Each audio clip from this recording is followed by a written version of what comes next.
کھلے اسٹریٹ بالوں کے آخر میں 2 کرل ڈالے، چہرے پر لائٹ سا میک اپ کیے وہ بلا شبہ پیاری لگ رہی تھی۔ ارد گرد سے گزرتے لوگوں کو اپنی طرف متوجہ کر رہی تھی۔ اس کے پاس سے گزرنے والے بہت غور سے اس کا جائزہ لیتے اور آگے بڑھ جاتے۔ اس کی مخصوص ماڈرن سی ڈریسنگ اسے سب میں نمایاں کرتی تھی۔ اس نے ایک پل کے لیے اس کی ڈریسنگ دیکھی تھی اور پھر خفیف سی نظریں واپس موڑ لی تھی۔ اسے یہاں اس وقت دیکھ کر وہ ایک لمبی سانس خارج کرتا ہوا گاڑی ایک سائڈ پر لگانے لگا۔ السلام علیکم، خیریت؟ آپ اس وقت یہاں ایسے کیوں کھڑی ہیں؟ اس کے قریب آ کر وہ سنجیدگی سے گویا ہوا، جبکہ نظریں اس کی گاڑی پر تھی جس کا دروازہ آدھ کھلا تھا۔ گاڑی کا بونٹ بھی کھلا ہوا تھا۔ اپنے پیچھے جانی پہچانی سی آواز سنتے ہوئے ہیرا آنکھوں میں شناسائی کی رمق لیے پلٹی تھی۔ اپنے سامنے اسے دیکھ کر ہیرا کو لگا جیسے یہ کوئی خواب ہو، وہ اس وقت یہاں ایسے اس کے سامنے۔ کتنا خوبصورت اتفاق تھا، ہیرا سوچ کر مسکرا بھی نہ سکی کیونکہ حیرت اس کے ہر تاثر پر حاوی تھی۔ بلیک جین پر سکائی بلو کلر کی شرٹ میں ملبوس، بالوں کو سلیقے سے ایک جانب سیٹ کیے وہ ہمیشہ کی طرح ہینڈسم لگ رہا تھا۔ دوسرا اس کا سپاٹ اور سنجیدہ سا انداز اس کی شخصیت کو مزید پرکشش بنا دیتا تھا۔ ہیرا بغیر آنکھیں چپکائے ہلکا سا منہ کھولے اسے اپنی ابھی تک بے یقین سی دیکھ رہی تھی۔ وہ تو جیسے پلٹ کر اسے اپنے سامنے دیکھ کر فریز ہو گئی تھی۔ ساحر اسے یوں ہونکوں کی طرح خود کو تکتا پا کر ایک پل کو خود کو کوس کر رہ گیا جو اسے یہاں دیکھ کر خود یہاں چلا آیا۔ اسے ایسی لڑکیاں ہرگز نہیں پسند تھی جنہیں اپنے آپ پر اپنے جذبات پر اختیار نہ ہو۔ وہ اس کے اس طرح حیرانی سے خود کو تکنے پر مزید سپاٹ چہرے سے اپنا رخ موڑ کر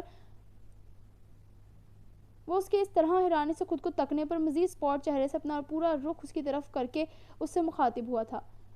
واپس آ جائیں ہیرا، میں یہی موجود ہوں، ساحر نے گاڑی کا بونٹ ہلکا سا بجاتے ہوئے سپاٹ چہرے سے کہا۔ مقصد اسے ہوش و حواس میں لانا ہی تھا جو اس پر نظریں جمائے جانے کہاں گم ہو گئی تھی۔ ہیرا اس کی گاڑی کا بونٹ بجانے اور سپاٹ چہرے سے مخاطب ہونے پر واپس حال میں لوٹی تھی اور اپنی بے خودی پر ایک پل کو گڑبڑا گئی، جبکہ شرمندگی سے سر خود بخود جھک گیا تھا۔ پتہ نہیں اسے اپنے سامنے دیکھ کر وہ کیوں بے خود ہو جاتی تھی۔ سوری، وہ میں آپ کو یہاں ایکسپیکٹ نہیں کر رہی تھی، ہیرا نے کچھ شرمندگی سے اسے دیکھتے ہوئے کہا جو کہ اس کے علاوہ ارد گرد سب جگہ ہی دیکھ رہا تھا۔ آپ یہاں کیوں کھڑی ہیں؟ گاڑی کے ساتھ کوئی مسئلہ؟ اس نے اس کی بات کو نظر انداز کرتے ہوئے گاڑی کی جانب دیکھتے ہوئے پوچھا۔ وہ میں افطاری کی بعد شاپنگ کرنے آئی تھی، اب واپس گھر جا رہی تھی مگر یہ گاڑی اچانک بند ہو گئی، سٹارٹ ہی نہیں ہو رہی، میکینک کو کال کر رہی ہوں لیکن وہ اٹھا نہیں رہا۔ ہیرا نے پریشانی سے اسے دیکھ کر ساری بات بتاتے ہوئے کہا۔ وہ اس کی بات سن کر سر ہلاتا ہوا گاڑی کی جانب آیا تھا اور اس کا کھلا ہوا بونٹ مزید کھولتے ہوئے اسے دیکھنے لگا۔ گاڑی کا انجن بہت زیادہ گرم تھا اور اس کا مسئلہ اتنی جلدی حل ہونے والا نہیں تھا، اسے پروفیشنل میکینک کی ضرورت تھی، اس لیے اس نے خود اسے گھر چھوڑنے کی آفر کی تھی۔ ہیرا اپنے شاپنگ بیگ سیٹ سے اٹھاتی اپنی گاڑی لاک کرتی عجلت میں اس کی گاڑی کی طرف بڑھی تھی جو کہ ڈرائیونگ سیٹ پر بیٹھ چکا تھا۔ ہیرا کے چہرے کی خوشی دیدنی تھی، جانے انجانے میں قسمت کے اس اتفاق نے اس کے چہرے پر ایک انجانی سی خوشی بکھیر دی تھی۔ وہ اس کے ساتھ گاڑی کی فرنٹ سیٹ پر بیٹھی تھی جیسے وہ چاہتی تھی۔ یہ احساس اس کے لیے بہت خوبصورت تھا۔ ساحر خاموشی سے ڈرائیو کر رہا تھا، اسے گاڑی واپس موڑنی تھی کیونکہ اس کا گھر ہیرا کے گھر سے ٹوٹلی مخالف سمت پر تھا۔ آپ کو کوئی ضروری کام تو نہیں تھا؟ کہیں میری وجہ سے آپ ڈسٹرب تو نہیں ہوئے؟ ہیرا نے اسے ہنوز سپاٹ چہرے سے ڈرائیو کرتے دیکھا تو ہمت کر کے پوچھ ہی لیا۔ گاڑی میں ایک عجیب سی خاموشی تھی، اسے اس خاموشی سے گھبراہٹ ہونے لگی تو اس نے بات چیت کا سلسلہ شروع کیا۔ نہیں، اس نے مور مڑتے ہوئے مختصر سا جواب دیا۔ ہیرا اسے دیکھ کر رہ گئی۔ اتنی بے اتنائی؟ آپ بس اتنا ہی بولتے ہیں؟ مطلب کیا اتنا آسان ہوتا ہے کسی کو اس کے جذبات سمیت اگنور کرنا؟ ہیرا نے اس کی روکھی سوکھی طبیعت پر بغور اس کے وجیح چہرے کو دیکھتے ہوئے پوچھا جبکہ لہجہ شکوہ کنا تھا۔ میری نیچر ہی ایسی ہے، مجھے لمبی لمبی باتیں کرنے کی عادت نہیں، ساحر نے شانے چکاتے ہوئے عام سے لہجے میں کہا۔ اس کا بس چلتا تو یہ 20 منٹ کا راستہ 5 منٹ میں ختم کر کے اس کے گھر پہنچا دیتا۔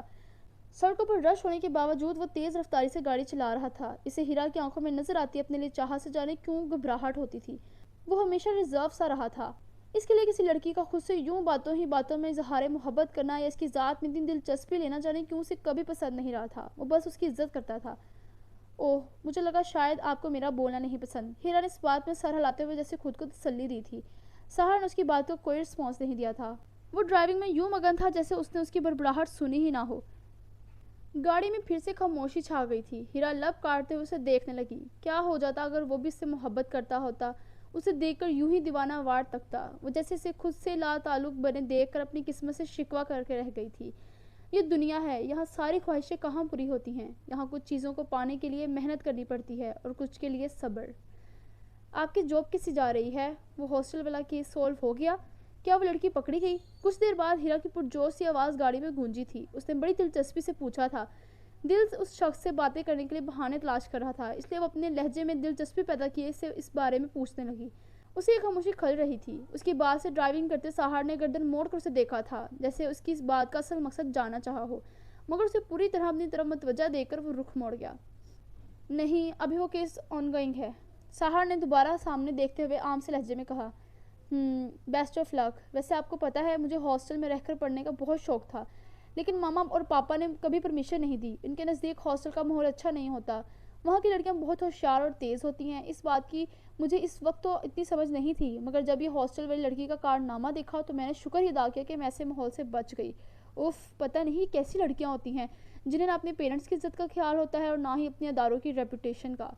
ہیرا نے رونے تو برتری سے سر جھٹک کر کہا۔ اس کے انداز میں اپنے لیے برتری واضح تھی۔ ڈرائیونگ کرتا سہار اس کی اس خیالات سن کر لب بھنج کر رہ گیا۔ اسٹیئرنگ پر جمے اس کے ہاتھوں کی گرفت جانے کیوں خود بخود سخت ہوئی تھی۔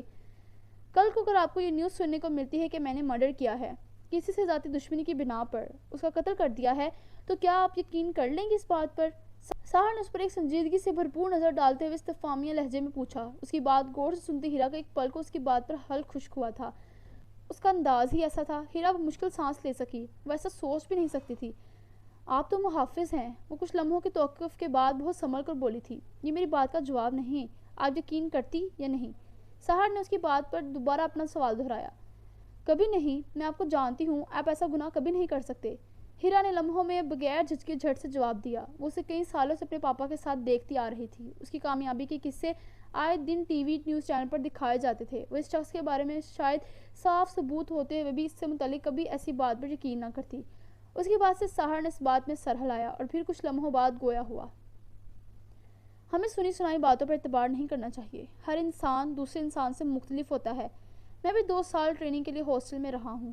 ہر جگہ اچھے اور برے لوگ ہوتے ہیں، یہ ہم پر ڈیپینڈ کرتا ہے کہ ہمیں کس طرح کی صحبت میں رہنا ہے۔ اور رہی بات کسی کو جج کرنے کی، تو بغیر کسی سے ملے، کسی کو جانے، ہم کسی پر کیسے انگلی اٹھا سکتے ہیں، کسی کو غلط کیسے کہہ سکتے ہیں، صرف اس بیس پر کہ سارا زمانہ اسے غلط کہہ رہا ہے۔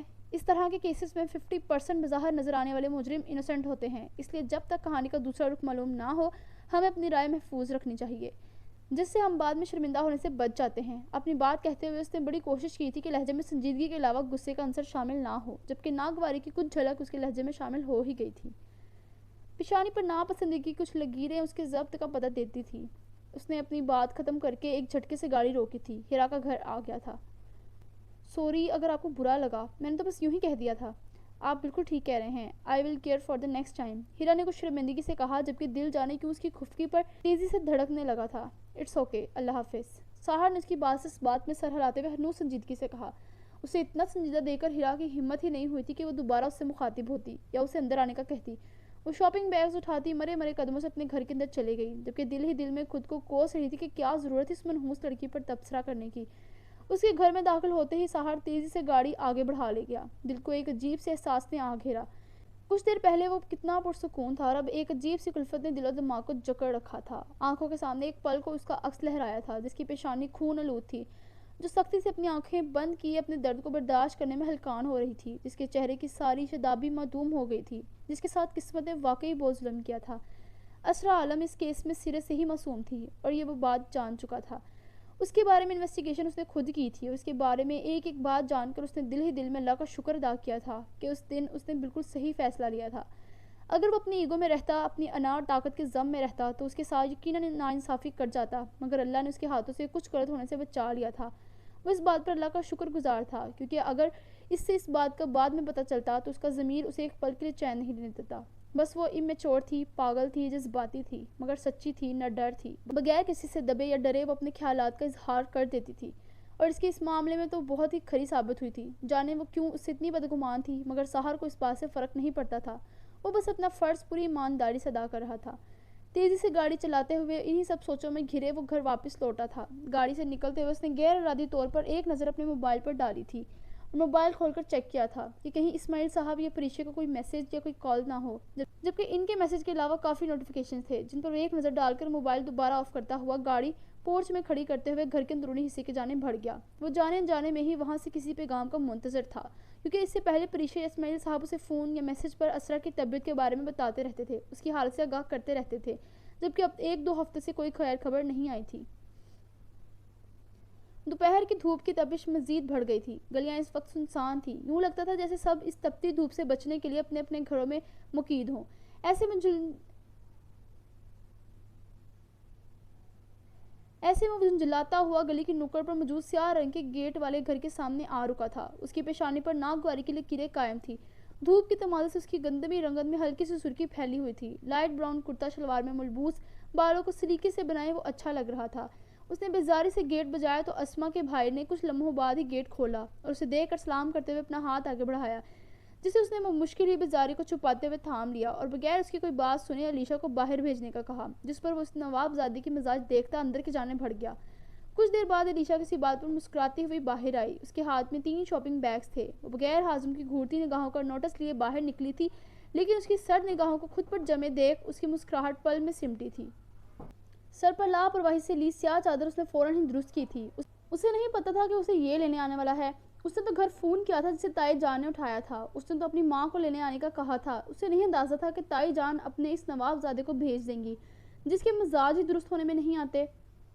علیشا اس کا انداز دیکھ کر لب بھنج کر رہ گئی. اسے حازم پر بہت غصہ تھا جسے اسرا کے غم میں دیوانہ سا بنا سارے گھر کا ماحول سوگوار کیے ہوئے تھا. تمہیں گھر میں سکون نہیں ہے؟ آج دن یہاں پائی جاتی ہو. مسئلہ کیا ہے تمہارے ساتھ؟ حازم نے اس کے ساتھ چلتے ہوئے ناگواری سے پوچھا. وہ اپنے ایک دوست سے ملنے جا رہا تھا جب اس کی ماں نے اسے زبردستی اس محترمہ کو لانے کا کہا. اسما کا گھر ایک گلی چھوڑ کر ہی تھا، اس لیے وہ پیدل سے لینے چلا آیا. اسما کی امی کو عید کے جوڑے سلائی کرنے کے لیے دیے تھے میں نے، بس وہی لینے آئی تھی. اسے جواب دیتے علیشا کا حلق تک کڑوا ہو گیا تھا. سب جانتا ہوں میں، یہ سب بہانے ہیں تمہارے گھر سے باہر نکلنے کے. حازم نے سر جھٹکتے ہوئے طنز کیا. اس کی بات پر علیشا کے چلتے قدم ایک پل کو رکے تھے. وہ اسے کس قسم کی لڑکی سمجھتا تھا وہ اس بار ضبط نہیں کر پائی. ہر کوئی تمہاری سسرا کی طرح نہیں ہوتا جو گھر سے پڑھائی کا کہہ کر باہر جانے کیا گل کھلاتی پھرتی ہے اور پھر ایک دن اس کے کارنامے ساری دنیا دیکھتی ہے. علیشا نے قوت سے کہا تھا. حازم کو ایک لمحے کے لیے سمجھ نہیں آیا تھا کہ اس نے کیا کہا ہے. وہ تو اس کے لہجے میں اسرا کے لیے نفرت دے کر ہی ٹھٹک کر رہ گیا تھا، جبکہ علیشا اپنے گھر کی گلی مڑ گئی تھی. تمہاری ہمت بھی کیسے ہوئی اسرا کے بارے میں یہ سب کہنے کی؟ حازم نے تیزی سے اس کے پیچھے آتے ہوئے اس کی بازو سختی سے تھامتے ہوئے آنکھیں نکال کر پوچھا تھا. اس کی آنکھوں میں ایک دم ہی سرخی اتر آئی تھی. علیشا نے بے یقینی سے اسے دیکھا تھا. وہ دن بہ دن اسرا کی محبت میں پاگل ہی ہوتا جا رہا تھا. تم اس بدذات کے لیے میرے ساتھ ایسا سلوک کر رہے ہو؟ تم جانتے ہو اس کے بارے میں؟ تمہیں کیا پتا وہ پچھلے 3 سالوں سے لاہور میں پڑھائی کے نام پر کیا کرتی پھر رہی تھی جو یوں اس کے پیچھے پاگل ہوئے جا رہے ہو. وہ تمہیں دیکھنا تک گوارا نہیں کرتی تھی. اس کے اس گھر کے لوگوں سے مزاج ہی نہیں ملتے تھے کیونکہ اس نے اپنے لیے پہلے سے ہی کوئی یقیناً منتخب کر رکھا تھا. خدا کا واسطہ اپنی آنکھیں کھولو. وہ دیکھو جو ہم سب کو نظر آ رہا ہے، جو سارے زمانے کو نظر آ رہا ہے. اپنے حال پر رحم کرو اور بخش دو ہم سب کو بھی. علیشا نے مشتعل سے لہجے میں کہا تھا. اس کی آنکھیں بھیگ گئی تھی. وہ تھک چکی تھی اس اسرا کے نام پر اسے یوں تڑپتے دیکھ کر. اسی لیے اس نے التجائی لہجے میں اپنی بات کہتی وہ اس کا ہاتھ اپنے بالوں سے ہٹاتی لمبے لمبے قدم لیتی گھر کی جانب بڑھ گئی. اس گلی کے سرے پر ہی ان کا گھر تھا. اس کی آنکھوں سے آنسو مزید تیز سے بہنے لگے تھے. وہ اپنے آنسو پونچھتی بغیر پیچھے دیکھے گھر کی طرف بڑھ گئی تھی، جبکہ حازم وہ تو گلی کی نکڑ پر ساکت سا کھڑا تھا. علیشا چلے گئی تھی جبکہ اس کی باتیں اس کے کانوں میں مسلسل زہر گھور رہی تھی. وہ اسے سانس روکے کھڑا تھا. تم جانتے کیا ہو اس کے بارے میں؟ تمہیں کیا پتا وہ پچھلے 3 سالوں سے لاہور میں پڑھائی کے نام پر کیا کرتی پھر رہی تھی؟ وہ جو یوں اس کے پیچھے پاگل ہوئے جا رہے ہو. وہ تمہیں دیکھنا تک گوارا نہیں کرتی. اس کے اس گھر کے لوگوں سے مزاج ہی نہیں ملتے کیونکہ اس نے اپنے لیے پہلے ہی یقیناً کسی کو منتخب کر رکھا تھا. یہ آوازیں اس کے کانوں میں زور زور سے گونج رہی تھی. اسے لگ رہا تھا جیسے کوئی اس پر، اس کی محبت پر نہیں، یک طرفہ محبت پر ہنس رہا ہو. اس نے خالی خالی نظروں سے اس جگہ کو دیکھا جہاں سے علیشا گزر کر گئی تھی. اس کی آنکھوں میں بے یقینی سی تھی. ایک عجیب سی تکلیف تھی جو اس کا سانس تک تنگ کر رہی تھی. وہ تمہیں دیکھنا تک گوارا نہیں کرتی تھی. یہ الفاظ محض الفاظ نہیں تھے. اس کی اذیت، درد اور تکلیف کو اس وقت حازم سے پوچھتا جو اپنی جگہ ایسے کھڑا تھا جیسے کسی نے اس کے قدم زمین میں جکڑ لیے ہوں. ذہن میں اسرا کا خود سے کتراتا ہوا چہرہ گھوم رہا تھا. کیا وہ سچ میں پاگل ہو گیا تھا جو یہ فرق، جو یہ حقیقت نہیں دیکھ سکتا تھا، جو سب سننے اور دیکھتے ہوئے بھی جھٹلا رہا تھا؟ وہ اتنا اندھا اعتماد کرتا تھا اسرا پر. اس کا دل اس قدر محبت میں غلام ہو چکا تھا اسرا کا جو اس غلامی سے کبھی آزاد نہیں ہونا چاہتا تھا. وہ تھکے تھکے سے انداز میں بھی جان قدم اٹھاتا گھر کی جانب چل دیا جبکہ اس کے کانوں میں ابھی تک علیشا کے الفاظ بازگشت کر رہے تھے. اس کے دل کو یہ الفاظ بار بار مٹھی میں جکڑ رہے تھے جس کی تکلیف کے اثار اس کے چہرے پر دیکھے جا سکتے تھے. اس کے سوئے ہوئے دل و دماغ جیسے پہلی دفعہ بیدار ہوئے تھے. وہ بیڈ پر تکیہ سیٹ کیے نیم دراز سا بیٹھا تھا. گود میں لیپ ٹاپ رکھے اپنے آفس کے کام کرنے میں مصروف تھا. اس کے قریب ہی بیٹھا حنان ٹیبلٹ پر بلند آواز میں انگریزی پوئمز لگائے ساتھ ساتھ خود بھی پڑھنے کی کوشش کر رہا تھا.